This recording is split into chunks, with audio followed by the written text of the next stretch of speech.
John D. Rockefeller was the head of the Standard Oil Company and one of the world's richest men. He used his fortune to fund ongoing philanthropic causes. Born in Richford, New York on July 8, 1839, John Davison Rockefeller moved with his family to Cleveland, Ohio at the age of 14.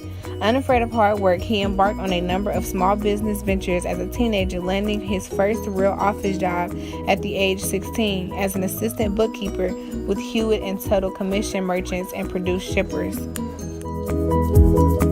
By the age of 20, Rockefeller, who thrived at his job, ventured out on his own with a business partner, working as a commission merchant in hay, meats, grains, and other goods. At the close of the company's first year in business, it had grossed $450,000. A careful and studious businessman who refrained from taking unnecessary risks, Rockefeller sensed an opportunity in the oil business in the early 1860s. With oil production ramping up in the western Pennsylvania, Rockefeller decided that establishing an oil refinery near Cleveland, a short distance from Pittsburgh, would be a good business move. In 1863, he opened his first refinery, and within 2 years, it was the largest in the area. It didn't take much further success to convince Rockefeller to turn his attention full-time to the oil business. In 1870, Rockefeller and his associates incorporated the Standard Oil Company, which immediately prospered thanks to the favorable economic industry conditions and Rockefeller's drive to streamline the company's operations and keep margins high.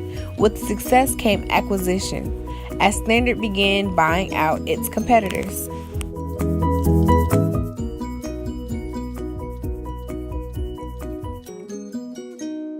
Standard's moves were so quick and sweeping that it controlled the majority of the refineries in the Cleveland area within 2 years. Standard then used its size and ubiquity in the region to make favorable deals with railroads to ship its oil. At the same time, Standard got into the business itself with the purchase of the pipelines and terminals, setting up a system of transport for its own products. Controlling or owning almost every aspect of the business, Standard's grip on the industry tightened, and it even bought thousands of acres of forests for lumber and drilling and to block competitors from running their own pipelines. Standard's footprints got bigger as well, and it bought up competitors in other regions, soon pursuing ambitions of being an industry player both coast to coast in the U.S. and abroad. In just over a decade since the Standard Oil was incorporated, it had a nearly monopoly of the oil businesses in the U.S. and consolidated each division under one giant corporate umbrella, with Rockefeller overseeing of it all. Everything Rockefeller had done to this point had led to the first American monopoly or trust, and it would have served as a guiding light for others and big businesses following behind him. With such an aggressive push into the industry, the public and the U.S. Congress took notice of Standard and its seemingly unstoppable march. Monopolistic behavior was not kindly regarded, and Standard soon became the epitome of a company grown too big and too dominant for the public good. Congress jumped into the fray with both feet in 1890 with the Sherman Antitrust Act, and 2 years later, the Ohio Supreme Court deemed Standard Oil a monopoly that stood in violation of Ohio law. Always eager to be a step ahead, Rockefeller dissolved the corporation and allowed each property under the Standard banner to be run by others. Just 9 years after the company broke itself into pieces in the face of the antitrust legislation, those pieces were again reassembled in a holding company. In 1911, however, the U.S. Supreme Court declared the new entity in violation of the Sherman Antitrust Act and illegal, and it was again forced to dissolve.